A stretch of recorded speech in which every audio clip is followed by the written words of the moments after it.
Good morning बच्चों। मैं doctor Lakshmi Tiwari, Hindi विभाग, मरवारी कॉलेज, रांची। बच्चों, मैंने पिछले क्लासेस में आप लोगों को पढ़ाई थी हिंदी कोर बी का पाठ छाया मत छूना, जिसके कवि हैं गिरजा कुमार माथुर, और उसके बाद का कविता है कन्यादान, जिसके कवि हैं ऋतु राज।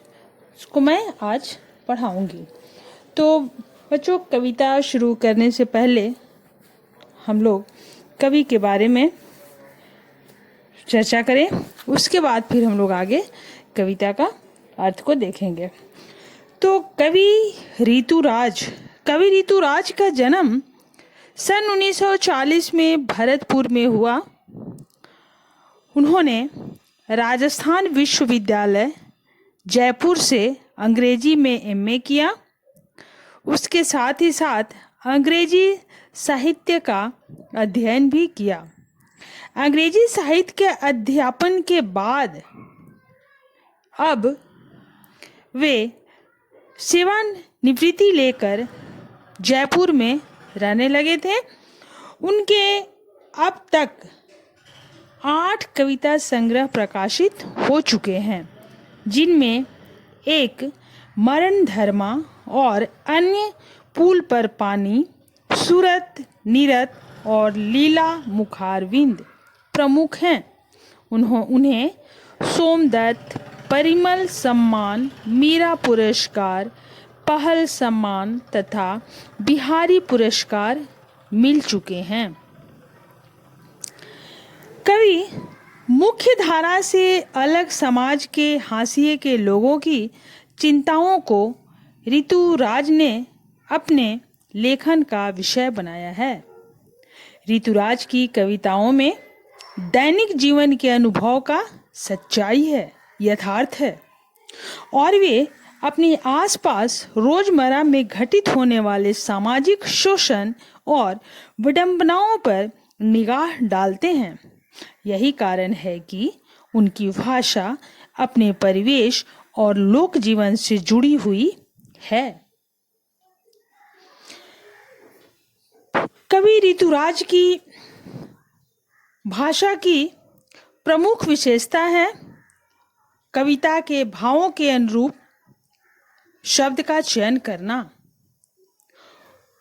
उन्होंने अपनी कविताओं में प्रतीकों का भी सुंदर प्रयोग किया है, जैसे कि धुंधले प्रकाश को जीवन के अस्पष्ट अनुभव के प्रतीक के रूप में दर्शाया है। तो बच्चे, उनकी कविता है कन्यादान, जिसको कि हम लोग पढ़ेंगे। कन्यादान कविता में कवि माँ बेटी को स्त्री के परंपरागत आदर्श रूप से हटकर सीख दे रही है का संदेश दिए हैं। यहाँ उनका मानना है, अर्थात कवि का मानना है कि समाज व्यवस्था द्वारा स्त्रियों के लिए आचरण संबंधी जो प्रतिमान गढ़ लिए जाते हैं, वे आदर्श के मुलम्मे में बंधन होते हैं। कोमलता के गौरव में कमजोरी का उपहास छिपा रहता है। लड़की जैसा न दिखाई देने में इसी आदर्शीकरण का प्रतिकार है। बेटी माँ के सबसे निकट और उसके सुख दुख की साथी होती है। इसी कारण उसे अंतिम पूंजी भी कहा गया है। कविता में कोरी भावुकता नहीं, बल्कि माँ के संचित अनुभवों की पीड़ा का प्रामाणिक अभिव्यक्ति है। इस छोटी सी कविता में स्त्री जीवन के प्रति ऋतुराज जी की गहरी संवेदनशीलता अभिव्यक्त हुई है। तो बच्चे, यहाँ कविता का लाइन है, आप लोगों के पास बुक होगी, आप लोग देख सकते हैं। पहला पैराग्राफ है, कितना प्रामाणिक था उसका दुख, लड़की को दान में देते वक्त, जैसे वही उसकी अंतिम पूंजी हो। लड़की अभी सयानी नहीं थी, अभी इतनी भोली सरल थी। कि उसे सुख का आभास तो होता था, लेकिन दुख बांचना नहीं आता था। पाठिका थी वह धुंधले प्रकाश की, कुछ तुकों की, कुछ लयबद्ध पंक्तियों की। यहाँ इस पंक्ति के माध्यम से कवि ने एक लड़की का कन्यादान करती माँ और लड़की की मन स्थितियों और दशाओं का वर्णन किया है।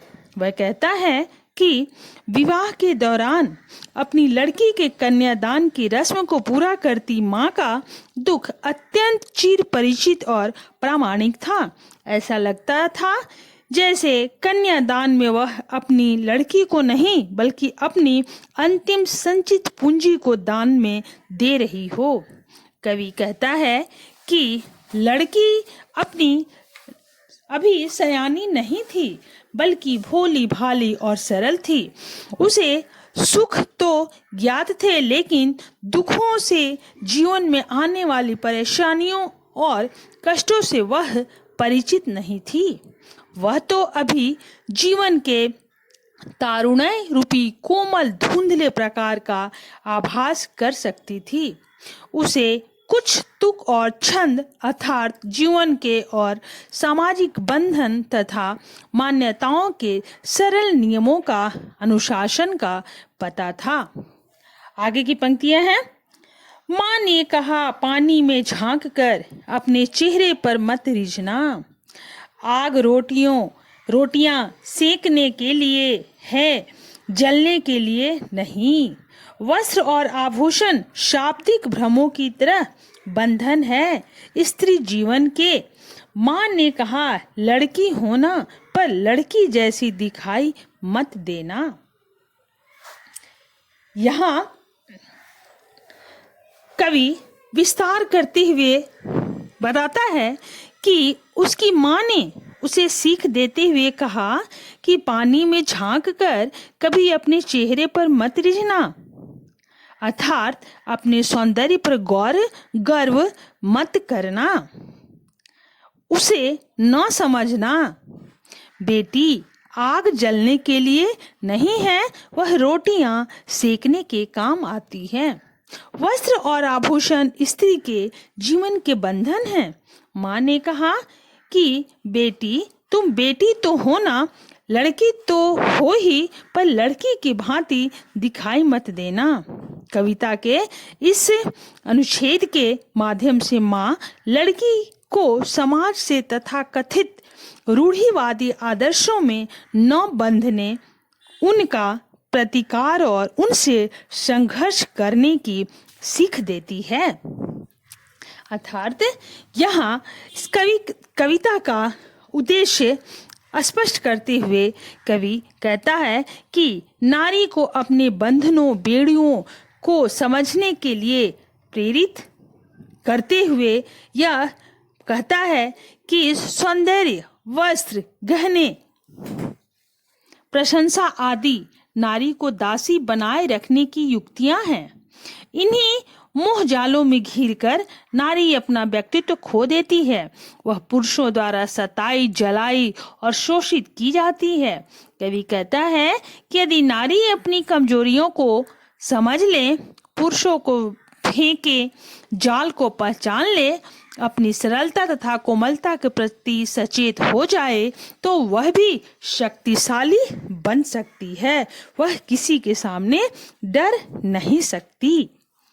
तो बच्चों, यह कविता यहाँ समाप्त होता है।